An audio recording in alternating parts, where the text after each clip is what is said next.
Hello every one, welcome back. എല്ലാവരും സുഖമായിട്ടിരിക്കുന്നു എന്ന് വിചാരിക്കുന്നു. ഞങ്ങൾ ഇവിടെ സുഖം. അപ്പം ഞാൻ ഇന്നത്തെ കണ്ടന്റ് എന്ന് പറയുന്നത് ഒരു നോവലാണ്. അത് ഞാനൊരു സ്റ്റോറി ബേസ് ആയിട്ട് പറയുന്നു വിചാരിച്ചു.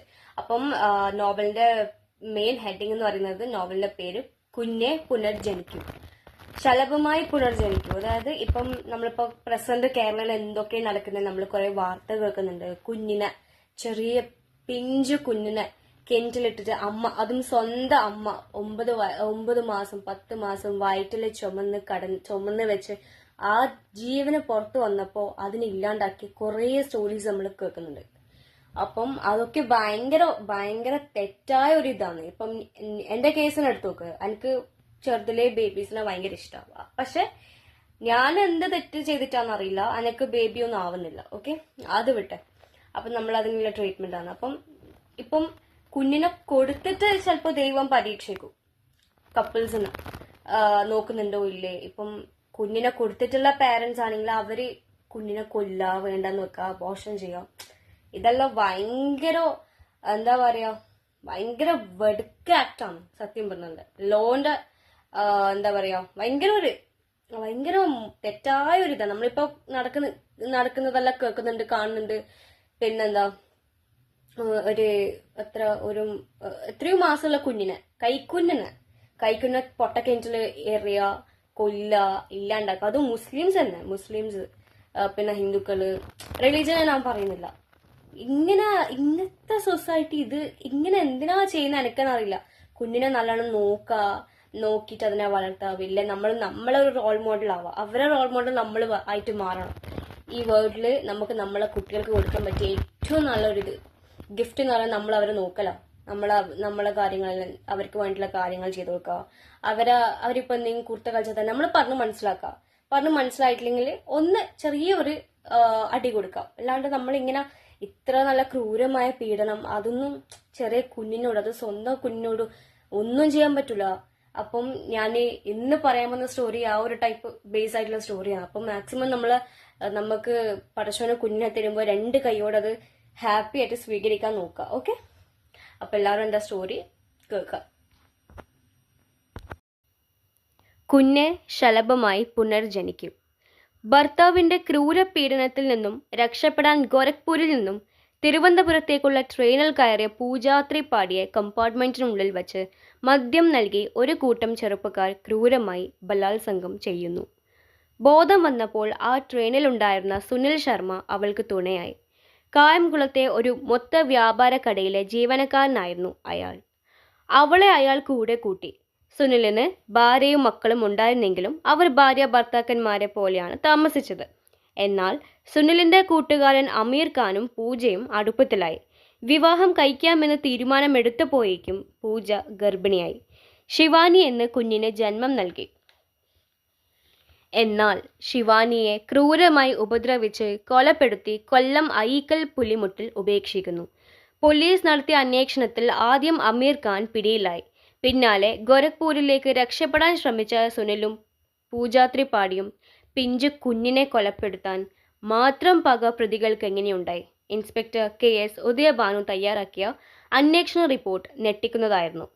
ആ കുഞ്ഞിനോട് ചെയ്ത ക്രൂരതകൾ അക്കമിട്ട് അന്വേഷണ റിപ്പോർട്ടിൽ എഴുതിയിട്ടുണ്ട്.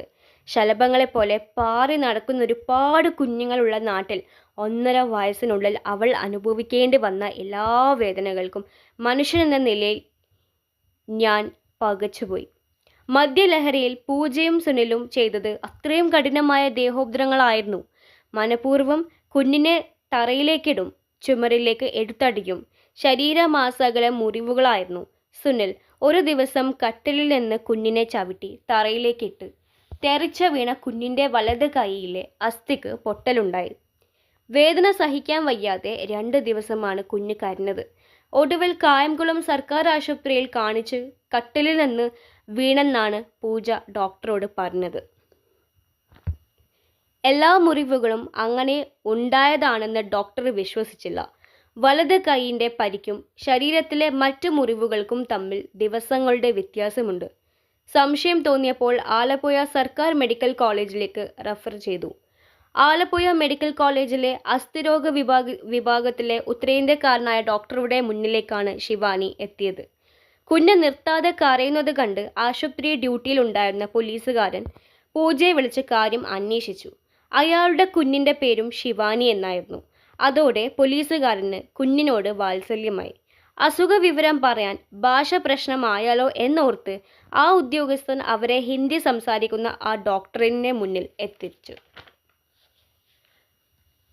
രോഗവിവരങ്ങളുടെ വിശദീകരണം ആ ഡോക്ടറിലും സംശയമുളവാക്കി. എത്രയും വേഗം എക്സ്റേ എടുക്കാൻ നിർദ്ദേശിച്ചു. അപകട സൂചന കണ്ട് ആശുപത്രിയിൽ നിന്ന് രക്ഷപ്പെടാൻ തുടങ്ങിയ പൂജ പിന്നെയും ആ പോലീസുകാരൻ്റെ കണ്ണിൽപ്പെട്ടു. എക്സ്റേ എടുക്കാൻ പണമില്ലെന്ന് പറഞ്ഞതോടെ അദ്ദേഹം സ്വന്തം പോക്കറ്റിൽ നിന്ന് പണം നൽകി. എന്നാൽ അവിടെ നിന്ന് പൂജ രക്ഷപ്പെട്ടു. എക്സ്റേയുമായി കുഞ്ഞിനെ കാണിക്കാൻ എത്താത്തത് ഡോക്ടർക്ക് സംശയമുളവാക്കി. അദ്ദേഹം രോഗിയെ തിരഞ്ഞു. എക്സ്റേ എടുക്കാതെയാണ് ആശുപത്രിയിൽ നിന്ന് പോയതെന്ന് മനസ്സിലായി.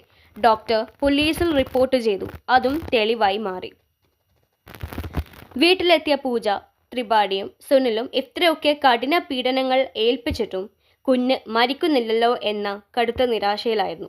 അന്ന് ശിവാനിയെ കാലിൽ പിടിച്ച് തൂക്കിയെടുത്തു. സുനിൽ നിലത്തടിക്കാൻ ശ്രമിച്ചു. കയ്യിൽ നിന്ന് ഊർന്നു പോയ കുഞ്ഞിൻ്റെ തല മുറിയിലെ കട്ടിലിൻ്റെ വക്കിൽ ഇടിച്ചു. ഒന്ന് പിടഞ്ഞു. പിന്നെ അവൾ അനങ്ങിയില്ല. മദ്യലഹരിയിലായിരുന്ന 1ഉം 2ഉം പ്രതികൾ കുഞ്ഞ് മരിച്ചെന്ന് കരുതി ശരീരം ചാക്കിലാക്കി കട്ടിലിനടിയിൽ ഒളിപ്പിച്ചു. പക്ഷേ അവൾക്ക് ജീവനുണ്ടായിരുന്നു. പിറ്റേന്ന് ഉച്ചയോടെ അമീർ ഖാന്റെ സഹായത്തോടെ ഓട്ടോറിക്ഷയിൽ ഉറുമ്പരിക്കുന്ന ആ ചാക്ക് കെട്ട് കയറ്റി പ്രതികൾ പുലിമുട്ടിലെ വെള്ളക്കെട്ടിലേക്ക് വലിച്ചെറിഞ്ഞു. അപ്പോഴും അവൾക്ക് ജീവനുണ്ടായിരുന്നു. ഒടുവിൽ ശ്വാസകോശത്തിൽ വെള്ളം കയറി കുഞ്ഞ് മരിച്ചു. ഇതായിരുന്നു പ്രോസിക്യൂഷൻ കേസ്. ഇത്രയും വായിച്ചപ്പോൾ അവസാന ദിവസങ്ങളിലെ വേദനയെങ്കിലും അവൾ അറിഞ്ഞിട്ടുണ്ടാകല്ലേ എന്ന് ഞാൻ പ്രാർത്ഥിച്ചു. പ്രതികളുടെ വക്കീൽ വിചിത്രമായ വാദം ഉന്നയിച്ചു. കുഞ്ഞ് മരിച്ചെന്നും അവരുടെ നാട്ടിലെ മതപരമായ ആചാരങ്ങളുടെ ഭാഗമായി ശരീരം കടലിൽ ഉപേക്ഷിച്ചെന്നുമായിരുന്നു ആ വാദം. പക്ഷേ അന്വേഷണ ഉദ്യോഗസ്ഥന്റെ റിപ്പോർട്ടിൽ കൃത്യമായ തെളിവുകളുണ്ടായിരുന്നു. കുഞ്ഞിൻ്റെ മൃതദേഹം കാണപ്പെട്ട കടൽ വെള്ളക്കെട്ടിൽ നിന്നും ശേഖരിച്ച സാമ്പിൾ ഡയറ്റോംസ് പരിശോധനയ്ക്ക് വിധേയമാക്കി. മുങ്ങി മരിക്കുന്നയാൾ മരണത്തിന് മുൻപ് ആ വെള്ളത്തിൽ തന്നെ മുങ്ങിയാണോ മരിച്ചതെന്ന് നിർണ്ണയിക്കാൻ ഉപയോഗിക്കുന്ന ഫോറൻസിക് രീതിയാണ് ഡയാറ്റോംസ് ടെസ്റ്റ്. ജലത്തിൽ കാണപ്പെടുന്ന സൂക്ഷ്മ ആൽഗകളായ ഡയാറ്റമുകളുടെ സാന്നിധ്യത്തെ അടിസ്ഥാനമാക്കിയുള്ളതാണ് ഈ പരിശോധന. പോസ്റ്റ്മോർട്ടം നടത്തിയ ഫോറൻസിക് വിഭാഗത്തിലെ senior assistant professor police surgeon doctor Sharija കുഞ്ഞിൻ്റെ ശ്വാസകോശത്തിൽ വെള്ളം കയറിയതാണ് മരണകാരണമെന്ന് കണ്ടെത്തിയിരുന്നു. ആ സാമ്പിളും അന്വേഷണ ഉദ്യോഗസ്ഥൻ സംഭവസ്ഥലത്ത് നിന്നും ശേഖരിച്ച വെള്ളത്തിൻ്റെ സാമ്പിളും സമാനമായിരുന്നു. Additional public prosecutor C Vidhu prosecution തെളിവുകൾ ചിട്ടയായും ക്രമമായും ഹാജരാക്കി. പെൺകുഞ്ഞുങ്ങളോടുള്ള വെറുപ്പ്. തൻ്റെ കുടുംബത്തിലേക്ക് മടങ്ങിപ്പോകാൻ കുഞ്ഞ് തടസ്സമാവുമോ എന്ന ഭയമായിരുന്നു സുനിലിന് കുഞ്ഞിനോടുള്ള വിരോധ കാരണമെന്ന് പ്രോസിക്യൂഷൻ ചൂണ്ടിക്കാണിച്ചു. ട്രെയിനിൽ വച്ച് കൂട്ടബലാത്സംഗത്തിന് പൂജ ഇരയായിരുന്നല്ലോ. കുഞ്ഞ് തൻ്റേത് തന്നെയാണോ എന്ന കാര്യത്തിൽ ഈ സംഭവം അയാൾക്കൊരു സംശയമുണ്ടാക്കി. പൂജയ്ക്ക് കുഞ്ഞിനോടുണ്ടായിരുന്ന ദേഷ്യം മറ്റൊന്നായിരുന്നു. 3 പെൺകുഞ്ഞുങ്ങളുടെ അമ്മയായതിൽ പീഡനം മുൻ ഭർത്താവിൽ നിന്ന് അനുഭവിച്ച് അതിൽ നിന്ന് രക്ഷപ്പെട്ട് വന്നപ്പോൾ 4മതൊരു പെൺകുഞ്ഞുണ്ടായി. അതും അമീർ ഖാനെ വിവാഹം കഴിക്കാൻ പദ്ധതി ഒരുക്കി കാത്തിരിക്കുമ്പോൾ അതിന് കുഞ്ഞ് തടസ്സമാവുമോ എന്ന ഭയമായിരുന്നു അവൾക്ക്. തെളിവ് നശിപ്പിച്ച കുറ്റമായിരുന്നു 3ാം പ്രതി അമീർ ഖാൻ മേൽ ചാർത്തിയത്. 1ഉം 2ഉം പ്രതികൾക്ക് ജീവപര്യന്തം ശിക്ഷ വിധിച്ചു. അമീർ ഖാന് 3 വർഷത്തെ കഠിന തടവും. ഇവർക്കൊക്കെ വധശിക്ഷയല്ലേ നൽകേണ്ടത് എന്ന ചോദ്യം നിങ്ങൾക്കെല്ലാവർക്കും ഉണ്ടാകും. പക്ഷേ സിനിമയിൽ കാണുന്നത് പോലെയല്ലല്ലോ കോടതി. നിയമം അനുശാസിക്കുന്ന കാര്യമാണ് ചെയ്യേണ്ടത്.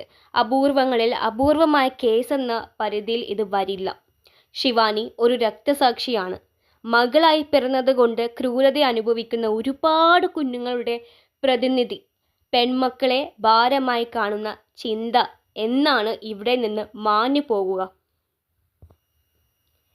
എനിക്ക് ഓർമ്മ ഉള്ളിടത്തോളം കാലം നീ എൻ്റെ മനസ്സിലെ നിത്യ നൊമ്പരമാണ്. ഇത് എഴുതി നിർത്തുമ്പോഴും നെഞ്ച് നീര് കണ്ണ് നിറഞ്ഞു പോകുന്നു എന്ന് എഴുത്തുകാരൻ.